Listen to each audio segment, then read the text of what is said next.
Yes प्यारे बच्चों, ये डायग्राम मैंने बना दिया है। बड़ा शानदार क्वेश्चन है, पूरा फोकस करिए इसके ऊपर। देखिए, मैं पहले क्वेश्चन क्लियर कर देता हूं आपको। स्मूथ सरफेस पे ये वेज है, ट्रायंगुलर एम मास का। अपर सरफेस भी स्मूथ है और ये इसके ऊपर मूव करेगा। Smooth surface. देखिए प्यारे बच्चों, वो ये कह रहा है कि ये ब्लॉक इसके ऊपर ऐसे फिसलेगा, साथ साथ ये उधर चलेगा। तो ये जो रिजल्टेंट फिसलेगा वो ये पाथ उसने दिखा दिया। फाइव एंगल बनाते और इसको दिखाई दे रहा है, जो बाहर ग्राउंड पे खड़ा हुआ है उसको इसका ये पाथ, अगर ये मूव ना करता तो फिर तो ये पाथ इसका एक्चुअल होता, ये इसको दिखाई देता। पर चूंकि धीरे धीरे पीछे बैठ रहा है तो एक्चुअल रिजल्टेंट पाथ तो ये नजर आ रहा है with respect to ground. Okay, अब आप देखिए इस सिस्टम मोशन हो ही क्यों रहा है। अगर यहां ग्रेविटी ना होती तो ये ब्लॉक अपनी जगह पे रहता, ना फिसलता नीचे और कोई भी मोशन स्टार्ट ना होता। केवल ग्रेविटी ही जिम्मेदार है, जो कि डाउनवर्ड है। इस सिस्टम पर लगने वाला फोर्स अल्टीमेट डाउनवर्ड है, तो सेंटर ऑफ मास इस सिस्टम का डाउनवर्ड जाएगा, लेफ्ट राइट तो जा ही नहीं सकता। इसलिए ये कॉन्सेप्ट का सर्वोत्तम है, अदरवाइज ये क्वेश्चन बहुत ज्यादा बड़ा हो जाएगा, इस बोर्ड में भी नहीं आ पाएगा। सेंटर ऑफ मास का कॉन्सेप्ट बड़ा जबरदस्त होता है। देख कितने छोटे से हो जाएगा, आपके सामने होगा सारा। Acceleration of center of mass should be 0. There are two bodies only. तो देखिए इसका एक्सेलरेशन ऐसे में है, अल्टीमेट रिजल्टेंट, और ऑब्वियसली इसका इधर ही होगा।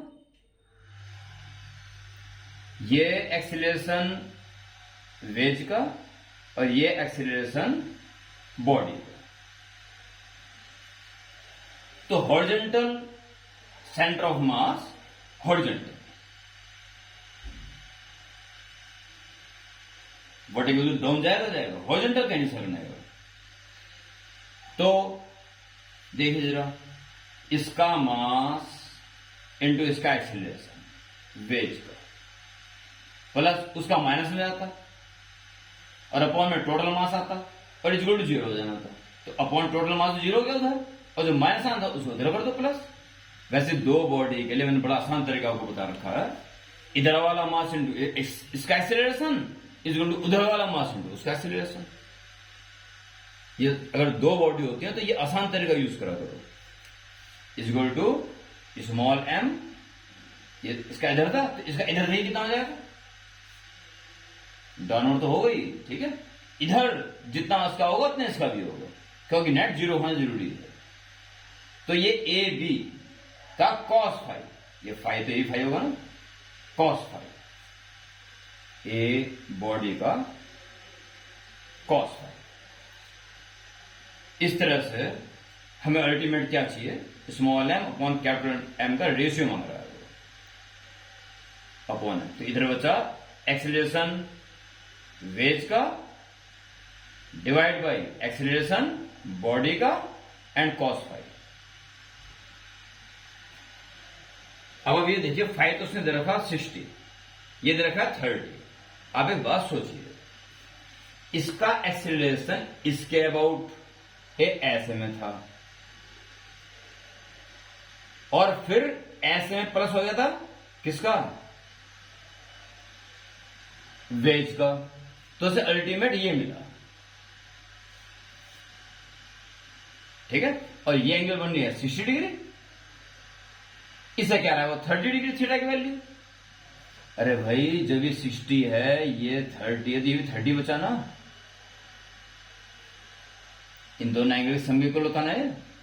और जब ये 30 तो ये साइड और ये साइड भी इक्वल है। और ये क्या है, इस डायरेक्शन में बॉडी का एक्सीलरेशन ए बी और ये वेज का एक्सीलरेशन। ये दोनों इक्वल हुए। According to diagram A wedge का इक्वल टू, अगर एरो मत बनाना, ठीक है, मैग्नीट्यूड से बस, ए बॉडी का, ये दोनों इक्वल हो गए। ये वेज का है ना, और ये बॉडी का अल्टीमेट है, ए भी 30 से दोनों ये same. Therefore m upon m equals this, cancel, या लिख दो